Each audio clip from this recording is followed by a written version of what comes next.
Qana kettik ağay, başlay bергile. Bismillahirrahmanirrahim. Kettik.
Kızıtıptınız berip mançenizge Saltından kağılayın kırgız kalıkım Kızıtıptınız berip mançenizge Saltından kağılayın kırgız kalıkım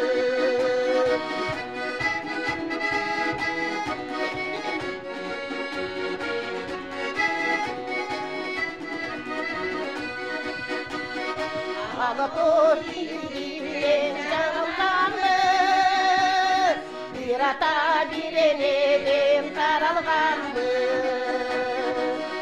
Kırtıp kuzunday mülkürögün Savundan kağılayın kırgız kalıkın Kulluktan mülküründay mülkürögün Savundan kağılayın kırgız kalıkın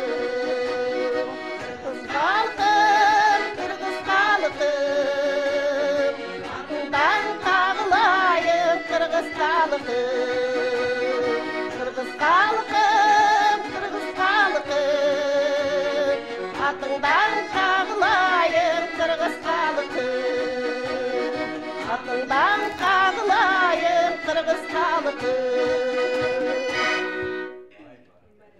Ардактуу замандаштар, мына Кыргызда жакшы бир сөз бар, жакшылардын келгени жараткандын бергени дейт. Мына жакшыларыбыз келип, бизди кубандырып турган мезгили. Дал ошого асылдарыбыз менен, эми конокторубуз менен тааныштырабы аста-секиндик менен. Андан кийин жандуу маегибиз уланат. Ооба, бүгүнкү биздин конокторубуз Алай районуна караштуу Жаңалай айыл аймагындагы Эне Тилеги аталышындагы Шайыр апалар тобу жана биздин агаларыбыз келип калган убагы. Кош келипсиздер, саламатсыздарбы? Кутман таң, көрүп турганыбызга кубанычтабыз. Сиздер келип, студиябыз, үйүбүз нурга бөлөндү, шаңга бөлөндү. Эми алгач баарыңыздарга бир эркин микрофон, эл жутубуз менен амандашып, саламдашып алыңыздар. Андан соң маегибиз уланат буюрса. Келиңиз эчке. Рахмат. Сөзümün başında sizlerden şu kutlu televizyonda şu oturup ulu Ramazan ayımızda joluguşup atkanыбызга Müslüman ellerimizden oroza tutkanlarından orozaları kabul bolsun dep barыңыздардан tilep ketem. Biz şu mına ошко жакын эле жерден Кудай кааласа Карасуу районуна чектеш Алай районуна караштуу биздин Жакшынакай бир айыл өкмөтүбүз бар. Аты Жаңалай. Жаңалай айылыбыздын 2 айылы бар. Жаңалай жана Жаңарык деген 5000ге жакын калкыбыз бар. Ошолордо мурда Алай бурдоп семиртөө спецкоз болгон эле 1996 жылдан баштап Жаңалай айыл өкмөтү болуп, ошондон бери элибиз азыр эми ошо маалдагы иштеген мына Шайыр апаларыбыздын азыр мынандай пенсия жашында байлары ардактуу эс алууда болушуп, азыр эс алууда биздин негизги айыл өкмөтүбүздө азыркылар талаачылык боюнча эме кылышат, эмгектенишет. Анан биздин айылыбыз ушундай бир Шайыр апалар тобу түзүп алып, ошентип ырдап жүрөбүз. Ушундай айыл өкмөттүн келиңиз. Биздин ошо түзүлгөнүбүзгө 1917 жылы адеп ыйман адеп жана маданият жылына байланыштуу ошол жылда Алай районунда өтүлүп аткан Таңшыйбер Алай таланттары дегенге ошо бир топ түздүк. Топ түздүк дагы ошого бир 15 аял барып катышып келген биз иш-чарага. Жакшы ийгиликтер жаралган. Ana мен ушу Шайыр апалар менен өзүм ушунчалык иштеп калганыма сүйүнөм, себеби мен көп жылдар бою ошол эле мен өзүм мактап өткөн айыл өкмөтүмдө аялдар кеңешинин төрайымы болдум. Анан ошол эле айыл өкмөттүн маданият үйүндө көркөм жетекчи болдум. Жана ошо маданият үйүнүн директори дагы болуп иштеп, жакын арада эле ошо 1 жыл болду. Зорго тапшырып бердим жаштарга. Анан кийин бирок ушу Шайыр апалар менен иштегеним аябай оңой болду. Себеби мен бул айылдын ичинде булар мага бир билинбей жүргөн таланттар эле да. Бул Шайыр апалардын ичинен үндөрү сонун, дагы ушу дагы бир сүйүнүчүм, дагы бир биздин ушу Шайыр апаларыбыз түзүлүп калганыбызга бир мактанып кетке турган жерим бар. 1900 адашпасам 18-жылы Ош шаарында 17 күн манас айтуу эме болгон. Ошого дагы менин Шайыр апаларым келип катышып, Шайыр апаларымдын ичинен бирөө манас айтып катышканбыз. Кыскасы ошентип менин булар билинбей жүргөн элдин арасында таланттарым, өзүмүн артисттерим деп койсом дагы болот эле. Анан кийин эми ушундай райондук, ондон кийин Шайыр апалар болуп 2018-жылы түзүлдүк. 12 адам эле. Арасында дагы ушундан пайдаланып айтып кетишим керек. Бир 2 Шайыр апам өтүп кетти. Бейиштер болсун, Алла бейишинен берсин олорду. Анан калган бир 10убуз бар, Кудай кааласа. 3-өө бир кандайдыр бир себептер менен азыр катыша албай турат, бирок катышат деген ойдомун, Кудай кааласа. Анан ошо Шайыр апаларда дагы биз пешенебизге Гоорул айыл өкмөтүнөн беттешип калганда дагы аябай жакшы ийгиликтерди жаралып, биз Алай райондук администрациясынын диплому менен сыйланганбыз, 3-чү месттен алганбыз, 14 айыл өкмөт ичинен. Мактана берсем, Шайыр апалардын аябай ийгиликтери көп. Немелери көп, эмгектери көп, таланттуу аялдар. Сонун биз дагы сиздерди көрүп турганыбызга аябагандай кубанычтабыз. Сиздер менен биргеликте дал ушул жандуу ырларга күбө болуп, сонун бир эфир курабыз деген ишеничтебиз. Анан дагы суроо жаралып атат эжеке. Негизинен дал ушул Шайыр апаларга топтоодо кандай шарттардын негизинде тандап алдыңыздар? Апаларды. Мен жогоруда айтылган сөзүм, булар себеби мен булар менен баары эле досторум, эже сиңдилерим да булар. Ушулар менен буларды мен билет элем да. Айылдын ичинде өзүм ошол жерде көп жыл иштегеним үчүн мен булар менен жеке-меке сүйлөштүм. Сен өнөрүң бар, кегиле ырдайлы. Себеби булар балдарды бар жогу чоңойтуп, кыздарды турмушка берип, небире, чебире көрүп калганбыз. Анан кийин булар өздөрү дагы ичинде ондой таланттарын жашыра алышпайт. Баары ырдаганга макул болушуп, азыр бирдиктүү болуп, бир десе баары бири-бирибизди сыйлап, сөзүбүздү угабыз. Дайыма даяр турабыз. Жакында эле дагы айтып кетейин, анау кече Норуз майрамында дагы биздин өзүбүз көптөн бери тыныгудан, анан эми өткөндө бир мындай дүйнө элинде болбосун, ошондой бир пандемия учурунда унчукпай гана неберелерди багып турдук. Анан кече Норузда жакшы чоң программада концерт бердик. Ушу балдарым жардам берип, ушулар менен жакшы элибизге концерт бердик эле, элибиз сүйүндү. Шайыр апалар барсыңарбы деп. Ошо. Ай баракелде. Эми арабызда, жаныбызда ошол мыкты устаттарды, мыкты агайларды көрүп турганыбызга өтө кубанычтабыз. Дагы бир куш келипсиздер агайлар. Бул эжекелерибиз менен, энелерибиз менен канча жылдан бери чоң эмгектенип иштеп келесиздер. Негизи баягы бул апаларыбыз, мен өзүм Алайдын кулумун. Андай мен Жаңылай айыл өкмөтү, мен азыркы жашап жаткан үйүмө жакын айыл өкмөт. Ошондуктан анан Айнус эженин мурда эле баягы айыл өкмөттүн маданият жагын тейлеп келген үчүн бул эжемди тааныйт элем. Анан кичине жардам берейик дегенинен карап көрсөм таланттуу эжелерим. Булар менен иштеш мен үчүн баягы оңой эле болду, биз үчүн.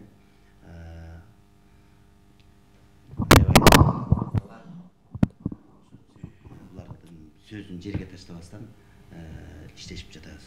Ал эми агай сиз кантип иштешип калдыңыз? Канча убакыт болуп калды? Мага аз эле болду. 1 айдын арақ берагы. Мен дагы ушуна шайлоо көз бирдей эле. Илгертен бери чоң иштешип жүрөбүз да. Шайлоонун чакыруусу менен барып Шайыр апалар менен иштеп атабыз. Эми баягы эфир сыртында дагы сүйлөшкөнбүз, мүмкүн болушунча көбүрөөк ырдайлы деп жандуу ырларды, чыгармаларды эл журтка суналуу деген жакшы бир кеп кеңештер дагы болгон. Эми кийинки чыгарманы сиздерден күтөбүз. Кайсыл чыгарманы аткарабыз? Жеке номер кылабызбы же хор кылабызбы дагы агай? Айыл кечи деген чыгарма. Хор топтон аткарынча хорубуз. Айыл кечи. Шайыр апалардын ансамблинин аткаруусунда окуп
сонун үнүңүздөр өчпөсүн, бар болуңуздар. Чындыгында. Эми баягы кандай учурларда чогулуп, бир чыгармачылык менен алек болуп турасыздар?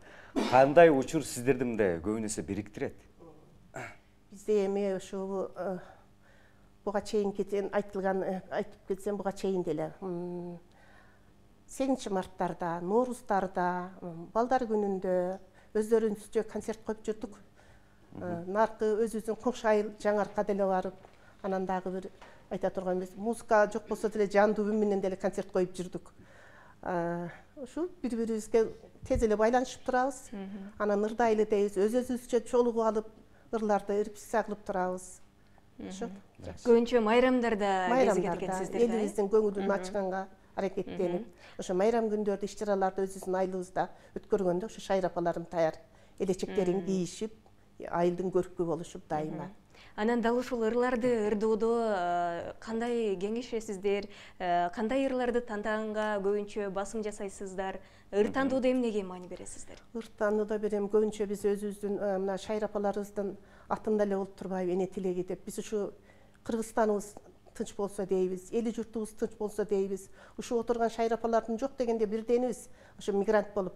Ошол жакта жүргөн балдарыбыз тынч болсо деп дайыма тилек кылып, ошо өлкөбүздүн тынчылыгы үчүн ошондой окшогон ырларды тандоого дайыма басым жасап келебиз. Эми баарыбызда баягы небере чебери бала бакыра бар дегендей, ошо бала бакыра колдоп кубаттап турабы? Же болбосо эми апаке, коюңуз, жашыңыз өтүп атат, үйдө эле небере чеберлер менен колбурап, чобурап, ойноп күлүп олтурбайсызбы? Өзүңүздү кыйнап эмне кыласыз деген балким сөздөрү мындай болоттур деген.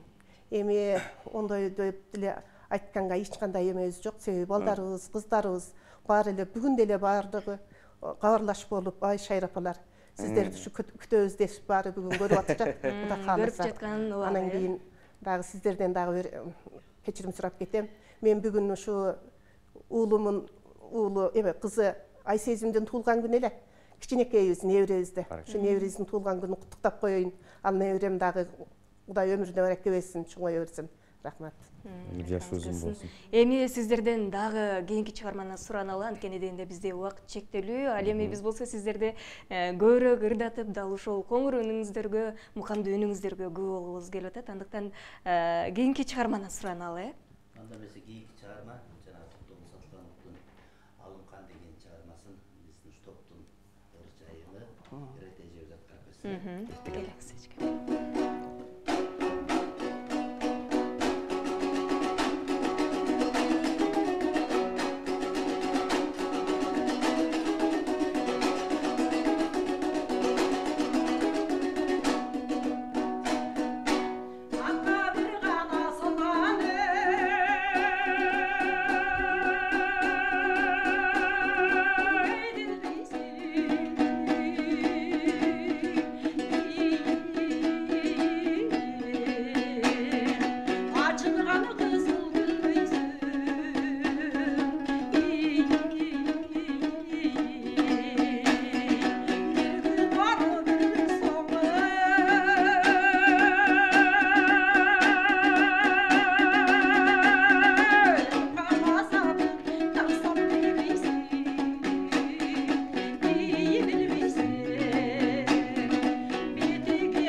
талантыңызга азамат.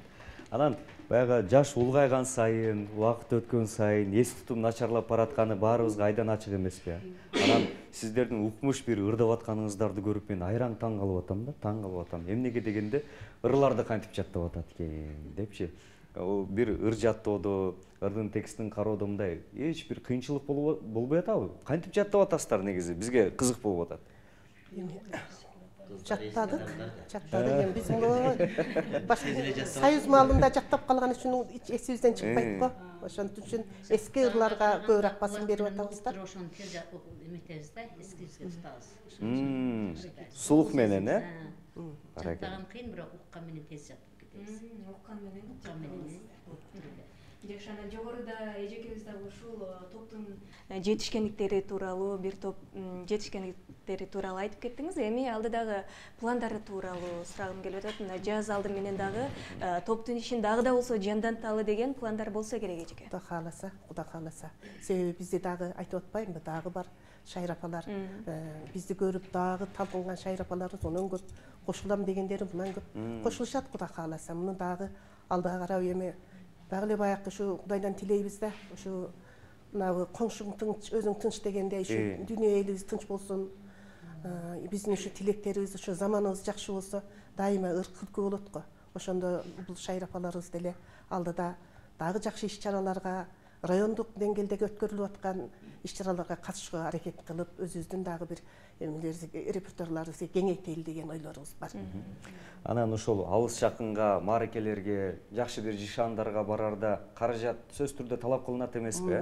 Анан формалар деген бир бизде бир көйгөйлөр бар. Анан жакындан колдоо көрсөткөндөр балким бардыр. Эми сөз түрдө биз ишенебиз, бала бакырадагы жардам колун сунат, андан сырткары айыл өкмөттөгүлөр балким жардам береттир. Демөөрчүлөр барбы негизи колдоо көрсөткөндөр? Бар, биздин айыл өкмөттөрүбүзгө дагы өтө чоң ыраазычылыктарды билдиребиз. Буга чейин деле, Кудай кааласа, аябай биздин айыл өкмөттөрү районго чейин жол кырабызды төлөп апарып, катыштырып, кайра алып келип калган күндөр аябай көп.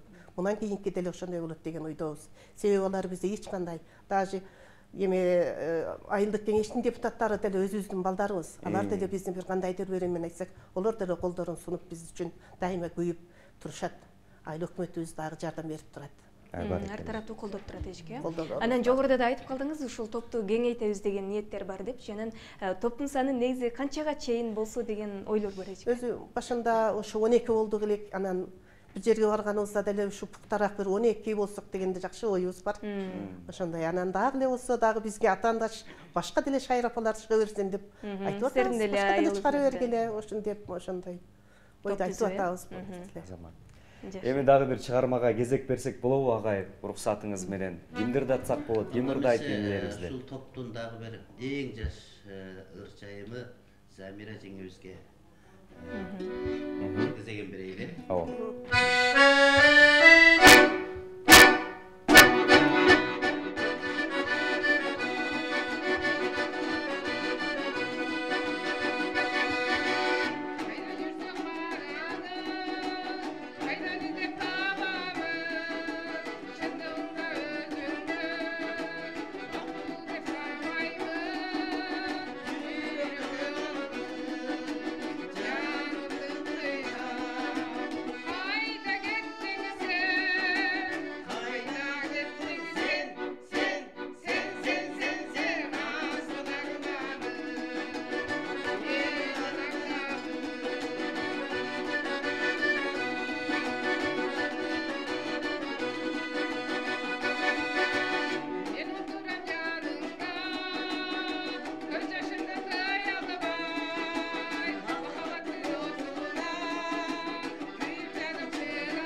Шайыр апаларыбыз менен кайрадан улантабыз. Бүгүн бизде конокто Алай районуна караштуу Жаңалай айыл аймагындагы Эне тилеги Шайыр апалар тобу жана биздин агаларыбыз конокто. Манайыңыздар мыктыбы? Бардыгы сонунбу?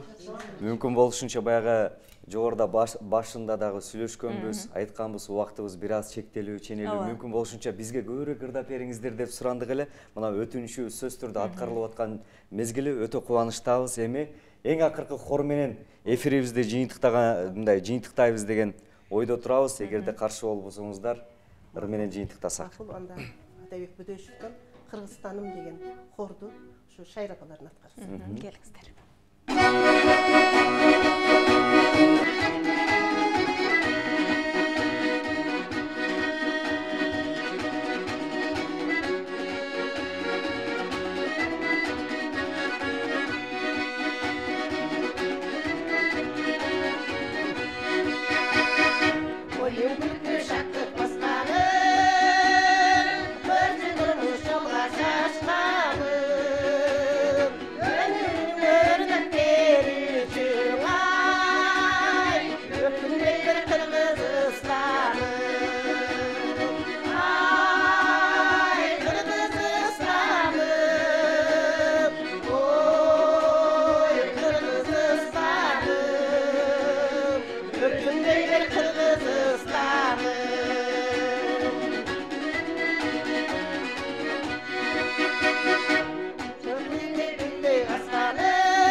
Баракелде, ыраазычылык. Келип бергениңиздер үчүн чоң рахмат айтабыз. Эми ар бириңиздерге эркин микрофон беребиз. Жалпы жакындарга, бала бакырага, жалпы журтчулукка салам жолдоп өтсөңүздөр болот. Дагы бир жолу ушу улуу айда жолукканыбызга шүгүр. Ушу туткан оразалар кабыл болсун. Кыргыз элим өтө күчтүү өлкөлөрдөн болсун. Ушундай бир кыйынчылыктардан жеңген мамлекетибиз болсун. Алыста жүргөн балдарыбыз тынч болсун, эли журтубуз тынч болсун. Рахмат. Келиңиз сенеке. Микрофонду мүмкүн болсо колго алып алабыз, Келиңиз. Ушу элибиз аман болсун, бала чакабыз алыста жакында жүргөн балдарыбыз тынч болсун. Бардык адамдарыбыз ушу дайым жакшылыктарды жүз көрүшүп, күлүп жайнап ушундай жакшы тилек максаттарыбыз орундала берсин. Айтканыңыз келсин. Ушул улуу Рамазан айында ушу бардык мусулмандарга чың ден соолук, узун өмүр, туткан оразалар кабыл болсун, эли журтубуз аман болуп, дайыма үй бүлөлөрүндө ыр күлкү болсун. Тынчылык каалайм. Сиздерге ошо оюштууга бизди чакырып, ушинтип немебизди бийик, көңүлүбүздү көтөрүп койгоңуздарга рахмат. Алла разы болсун. Дайым жакшылыкта ойноп күлүп, башыңар аман болсун, ден соолук берсин, өмүр берсин. Бар болуңар. Бар болуңуз. Заманыбыз тынч болуп, асманыбыз ачык болуп, элибиз өркүндөп өсө берсин, кыргыз элибиз.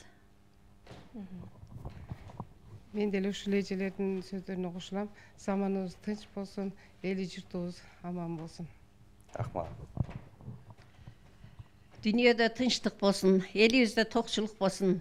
Ошол тынччылык турмуштун алдында бала чакабыз менен, эли журтубуз менен, калай калкыбыз менен аман болойлу. Рахмат силерге. Рахмат. Чоң рахмат. Анда эмесе ушул эне тилеге ушул Шайыр апалар тобунун ылайым Кудайым тилегин кабыл кылсын. Жалпы эле ушул кыргыз элин Рамазан айы, ыйык айы менен куттуктайм. Тилеген ниет максаттарына жетсин. Рахмат. Келиңиз агай, сиз дагы жакшы бир кабыл тилейм. Эми мына азыр орозо айында отурабыз. Деги эле ушу орозо кармагандардын орозосу кабыл болсун, тилектерине жетсин, жергебизде тынчтык болсун, токчулук болсун. Рахмат. Ден соолукта болуңуздар. Башкысы ден соолук. Энелердин бир жүрөгү ааламдай кенен анын жүрөгүнө аалам батат дейт. Ылайым жүрөгүңүздөр кирдебесин. Жүрөгүңүздөр сүйүү менен мээримге толсун. Дайыма жүзүңүздөрдө нур болсун. Бала бакыраңыздар аман болсун. Буйруса, кайрадан ушул жерде жакшы күндөрдө бир жүздөшүүгө насип этсин, жараткан. Бар болуңуздар. Ал эми урматтуу теле көрүүчүлөр, биз болсо эфирдик сапарыбызды улантабыз. Алдыда жагымдуу музыкалык чыгарма, андан соң кайрадан сиздер менен түз эфирде кезигебиз.